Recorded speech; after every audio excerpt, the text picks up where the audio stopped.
The weight of shadows. The moment I stepped through the front door of my childhood home, the air thickened with a silence so oppressive it felt like the walls themselves were holding their breath. I had been gone for nearly a decade, exiled by my own family for the insanity of my obsession with supernatural entomology. There had been whispered conversations, pitying glances, and outright mockery that echoed in my mind like the buzzing of 1,000 wings.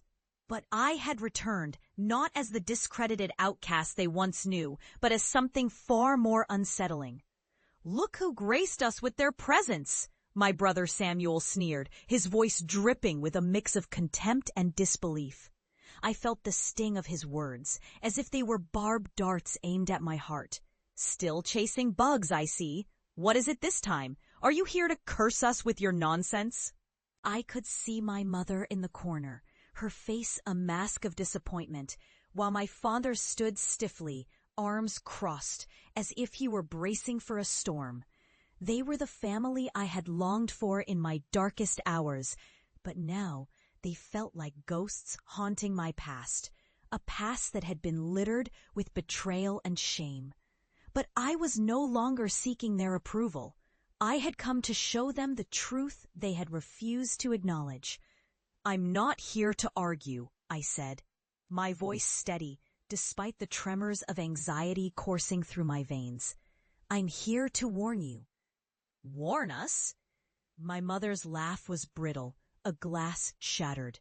"What could you possibly warn us about? Your so-called expertise hasn't brought you any fortune or respect."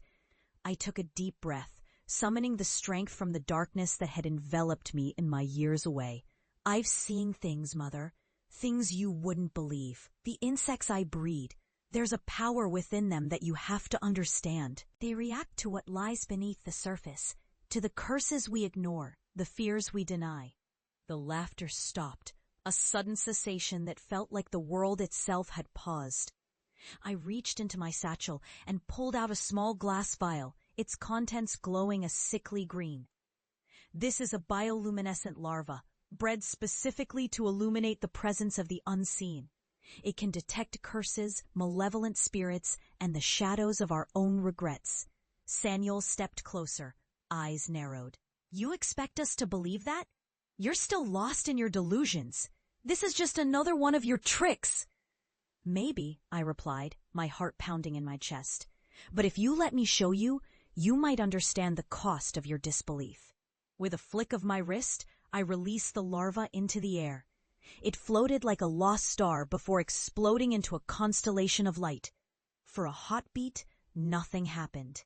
Then the shadows in the room began to shift, stretching and writhing as if animated by some unseen force. My family's laughter turned to gasps as darkness pooled and twisted at their feet, rising like creeping vines around their ankles.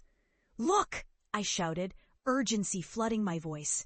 "It's responding to—" The air thickened with an unearthly hum, a cacophony of whispers that seemed to emerge from the very walls.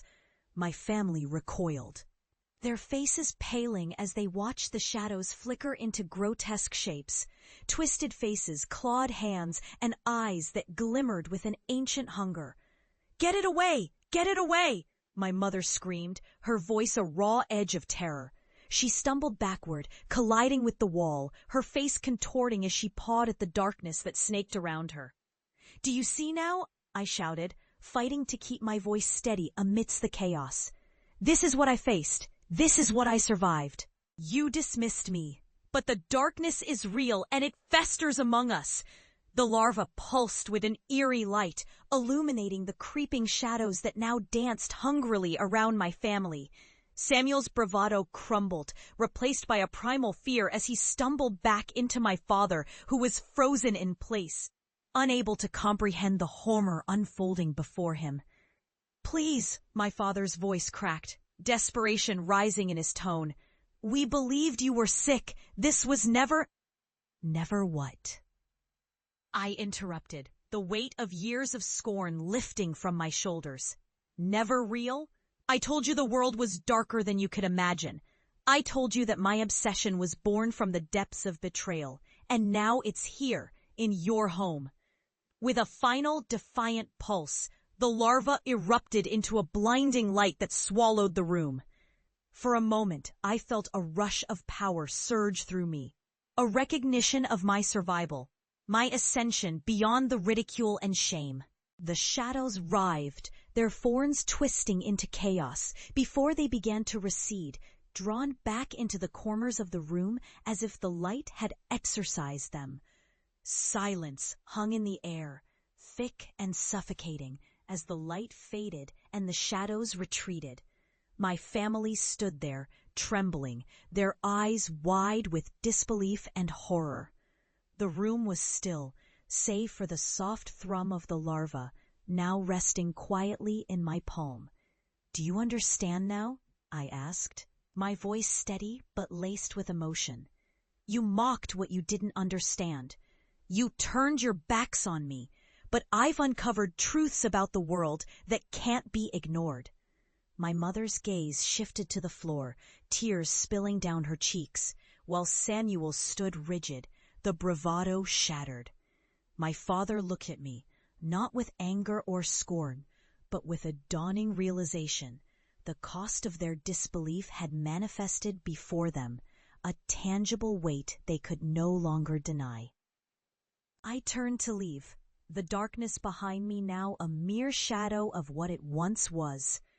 I had survived the horrors that had threatened to consume me, and in doing so, I had become something they could not understand. But as I reached for the door, I could feel the weight of their regret following me, a haunting reminder that sometimes the truths we fear most come at a cost we can't afford. I stepped outside, breathing in the cool night air. The shadows of my past still lingering but no longer suffocating. I had emerged as a living testament to the darkness, a warning that would echo through my family's hearts long after I was gone. The world was darker than they could ever imagine, and now they would live with that knowledge, a truth that would haunt them as it had haunted me.